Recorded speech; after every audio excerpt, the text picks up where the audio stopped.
From around the world, the W113 Pagoda SL Group. Hundreds of our Pagoda SL Group get together every day of the year through our very active and very friendly website. More than 1,000 members worldwide through the internet share their passion for the 230SL, 250SL, and 280SL Pagoda. In addition to the web, members often have face-to-face get-togethers. It might be a couple of enthusiasts in Seoul, Korea, or a group in some place as remote as Ohio. For the third year, more than 40 Pagoda enthusiasts and 25 Pagodas showed up for the 2-day tech session in Blacklick, Ohio.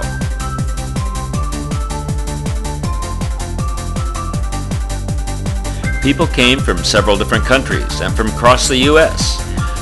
to the home of Joe and Mary Alexander, who have graciously hosted the event for the third time. He tries to stay off the Their hospitality, expansive lawn, and friendly artifact-filled shop make it an enjoyable and rewarding event for everyone, neophyte and expert alike. It was mostly a chance for members to get to know each other, check out in detail the cars, and exchange information. Really get into it here. We did have the cooler full of drinks and stuff. Host Joe Alexander welcomed the group to his shop. We're going to start off with some basic maintenance things that are real important, and then we'll just go wherever the group would like to go. We're going to be moving inside and outside and doing different things. Pete's got a presentation for us. Jim Viller's going to contribute.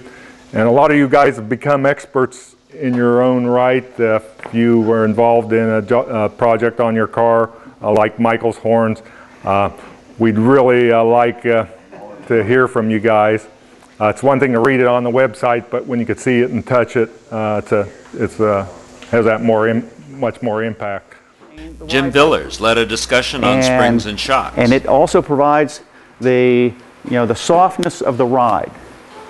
The other important thing is the shock absorber.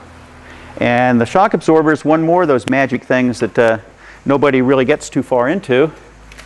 This is the standard Bilstein. Peter Lessler and Joe talked about the fuel injection system. Yeah, this is the check valve that may be the culprit to people that have earlier style cars. Yeah. Now the early pump's a little different. It's got a cone-shaped thing. Right. This is the long. 230 and so on won't be relevant. But loosen it up and slide the fitting up over the line. Then you got enough room to get on the next one.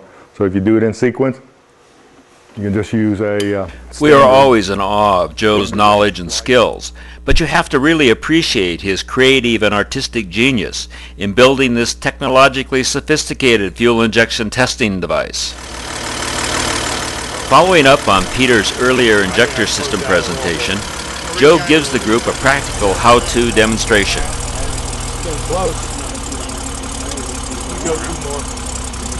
thing to note about the gas tank. If you had a sedan, when it's coming down the assembly line, Mercedes punched a hole here. But if you had a SL, when it's coming down the assembly line, Mercedes punched a hole here, then it's SL or sedan. It's the same. Yeah. Well, Joe, the gas tanks have an E on them for the 113 for Einspritz. Yeah. What is unique about the tanks? The flower pot. As with these cutaways of the fuel tank, Joe had lots of visual illustrations and examples for our discussion. As long as it's not split, it won't go too far. You can fish it out. Inside that you unscrew and change over, but I'm not even sure. Maybe if it moves up far enough, your oil pump disengages and your car keeps running and you do not have any oil.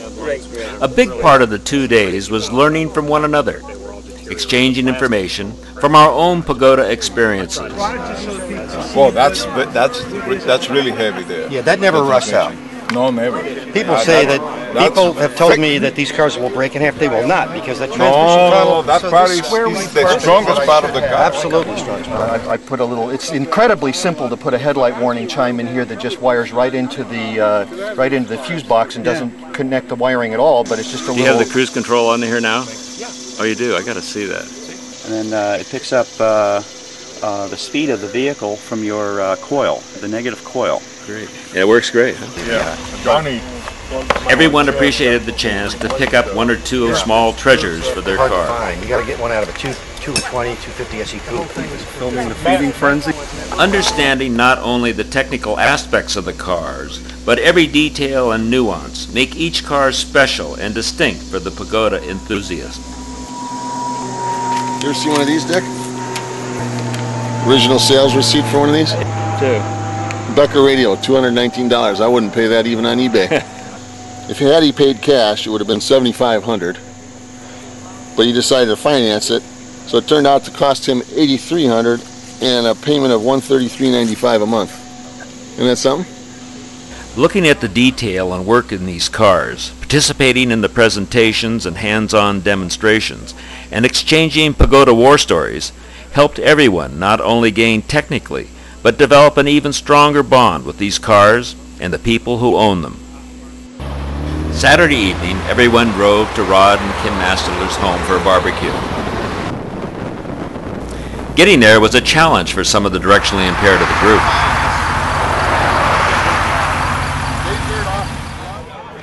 The weather was great, their hospitality outstanding.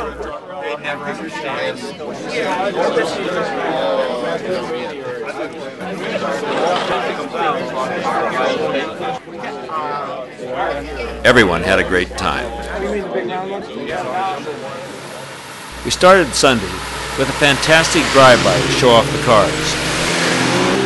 There's always something special about seeing and hearing so many Pagodas together.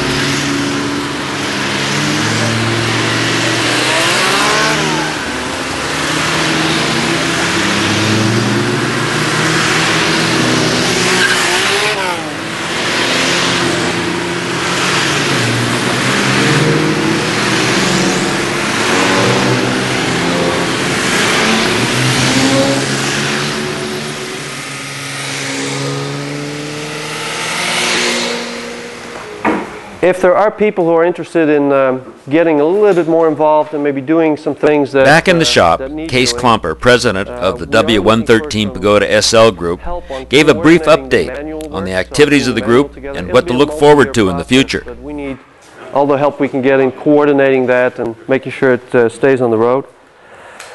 We're going to put together some kind of a major event, I think, next year in Europe. The formula is that we'll get European members who don't have both seats taken to offer the passenger seat or the extra seat in their car to whoever wants to come from another country and fly in and enjoy the event without having to take their car and still participate in the Pagoda. Okay, now to the raffle. We've got the products from Zymol, which are, I understand, very good products. Were donated by Bob Gecko. He was here 2 years ago, couldn't make it. He's on the board. Mary Alexander also passed out some special but not so complimentary gifts to her rival Michigan football fans in the group. I thanked Joe yesterday for putting it on before he had actually done anything, and I think we can all agree now that he has done a couple things. We all thank you, Joe and Mary, for another fun Pagoda SL group weekend. Whether attending one of these many get-togethers somewhere around the world or meeting through our website, we enjoy this great group of people who love the Pagoda SL. We also appreciate the dedicated officers and web moderators whose efforts make this a fun and vital experience for us all.